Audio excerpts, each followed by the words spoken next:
But his delight is in the law of the Lord, and in his law doth he meditate day and night. Let me tell you about my great God. Hey guys, Pastor Tim here. Hope you're ready to get your day started off in God's Word. We are in Judges chapter 15 and kind of just continuing through a lot more of the events of Samson. None of them really good. Now, this chapter is interesting in that it has a lot of seemingly victories for Samson against the Philistines, but if you look at it deeper, if you just look more closely, none of them really feel that great.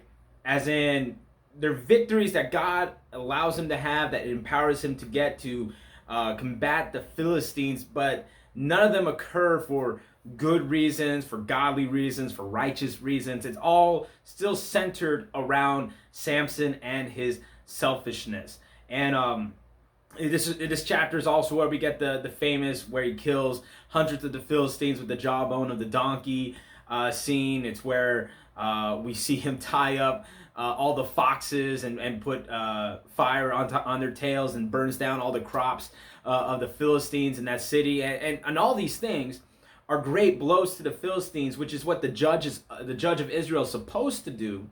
All right, that's what he's supposed to do. He's supposed to combat the enemies of God and help deliver the children of Israel from their enemies.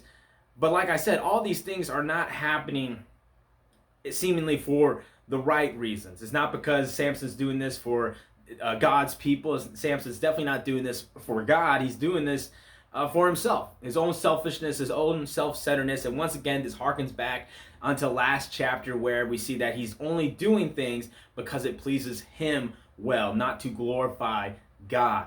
Now, an interesting thing to see in this chapter, and probably the main thing that sticks out to me, is when we get to the end of it, after Samson's victories and such, we see him, he's tired, he's famished. Yes, God has given him the power to do so, to do these great and amazing things. But then at the end, he sees himself, he's tired, he's exhausted, and he feels like he's going to pass out. And he prays and cries out unto God. Now, in Samson's life, there's only 2 times he actually prays. We see him praying.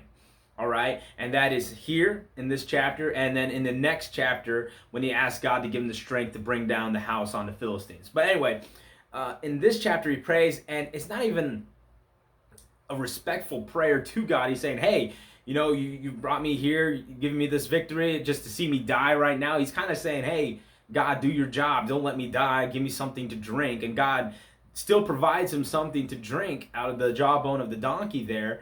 But we see a very selfish prayer, and it's very much not a reflection. It's very much the opposite of what his parents did before he was born. We saw in his parents a godly heritage. We saw them to be very godly people, and they had a very prayer-filled life. All right, they went to God in prayer, asked how they should raise this child that they were to have. And Samson, we do not see that same prayer-filled life. We see him only seeking that which is right in his own eyes. And you could say that at the end of this chapter, it could be a type of warning from God to Samson, saying, hey, yes, you yourself are weak. You can get tired. You can get exhausted. All these things, that these victories you just had, were because I am empowering you.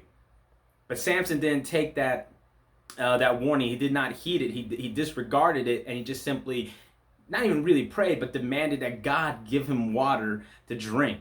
All right, he didn't realize that, this stuff is really hard to do. All right, it's impossible for a regular man to defeat this many people, especially with just the jawbone of a donkey. Instead of thanking God for his provision, asking God for more provision, and realizing that it's only by God's grace that he has the provision to defeat this enemy.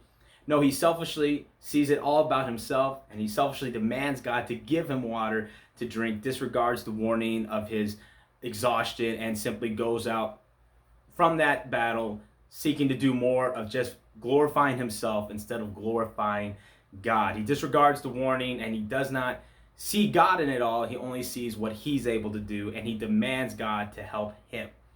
Very, very weird, very definitely not the way that the child of God today should go about serving the Lord. All right, we should recognize that in our humility, that it's only by God's grace we are able to serve him. It's only by God's grace that we are able to do anything that glorifies him. Therefore, we should always pray, not demand, but pray, ask God to give us the grace we need each and every day to serve Him, glorify Him with our lives, and tell other people about His glorious gospel. Anyway, that's all I got for today's chapter, guys. I hope you have a great day. I know this week is Thanksgiving if you've been keeping up. Hope you have a great Thanksgiving. Stay safe, stay healthy. God bless.